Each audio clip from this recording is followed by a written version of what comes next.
Kanselado na ang Philippine passport ni dating Congressman Zaldico na hinihinalang nagtatago ngayon sa ibang bansa matapos mabunyag ang mga maanumalyang proyekto sa flood control sa Pilipinas. At target ngayon po ng gobyerno na agad na maibalik sa bansa si Ko, kaya't inalerto na ni Pangulong Bongbong Marcos ng Department of Foreign Affairs o DFA at PNP na makipag-ugnayan sa mga foreign embassy na tutulong para mahanap ang dating kongresista. Duda naman ang kampo ng dating mambabatas kung dumaan ba ito sa tamang proseso ang pagkansela ng pasaporte ni Ko. Kunin natin ang live report ni Eden Santos. Eden! Yes, Alex, sa wakas ay inanunsyo na ni Pangulong Ferdinand Marcos Jr. yung ang pagkansela sa passport ni dating Bicol Party List Representative Zaldico. Pero ang abogado ni Ko na si Attorney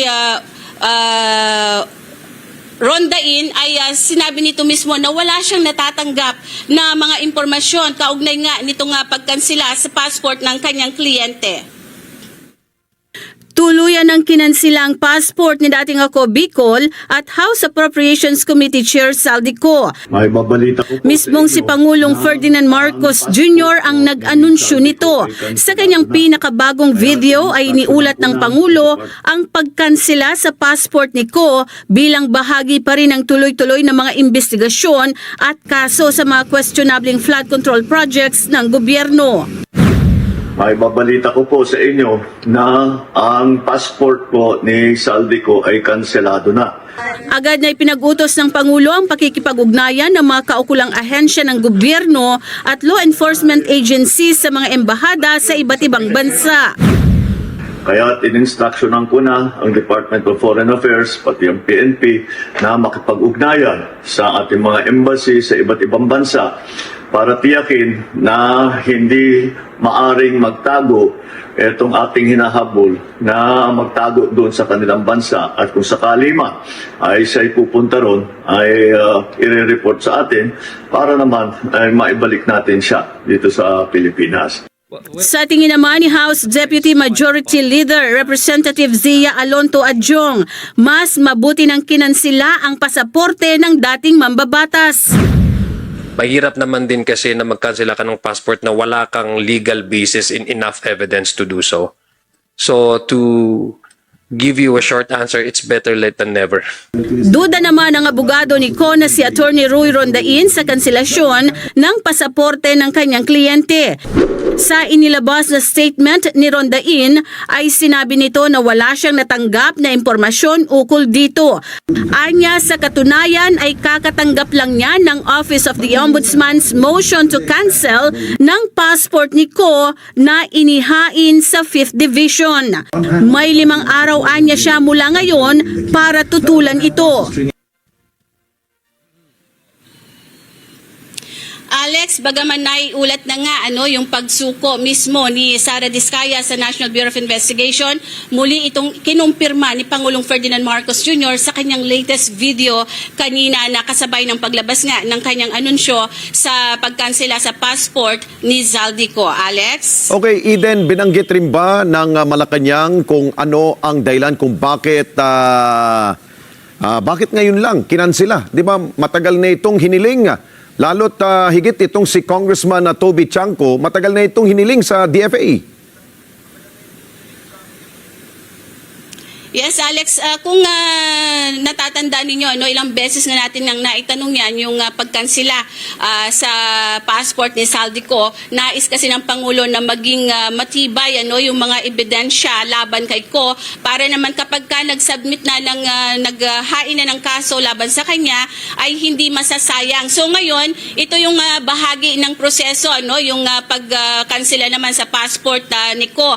Pero ang Malacanang, mismo ang Pangulo, hindi naman niya ipinaliwanag pa kung bakit ngayon lamang kinansila ang passport ni Ko.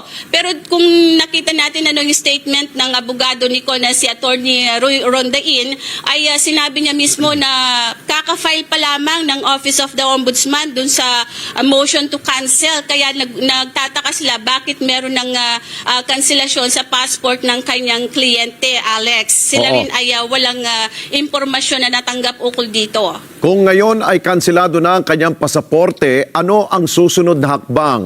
Ano ba mga proseso dito, Eden? Meron na bang nababanggit na ito ay hihingi sila ng tulong sa Interpol?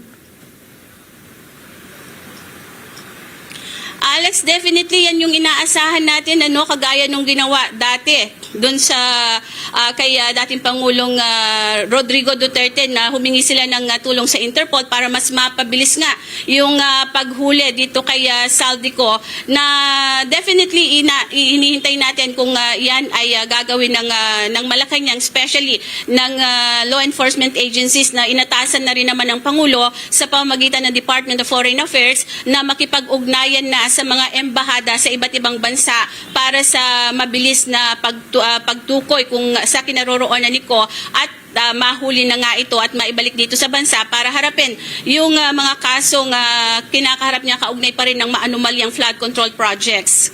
Okay, siguro pang huli, Eden, I'm sure, correct me if I'm wrong, natanong na ito kay sa tagapagsalita ng Malacanang tungkol dito sa pagtangan-tangan ni Zaldico ng isang tinatawag na golden visa at posibleng multiple passport daw umano ang kanyang hawak.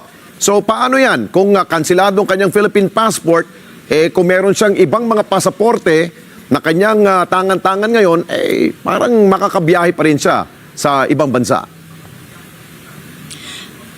Yes, Alex, yan nga yung sinasabing dilema ni DILG Secretary John Vic Rimulya na meron ngang multiple passport itong Siko, kaya naman nakakalipat siya ng bansa.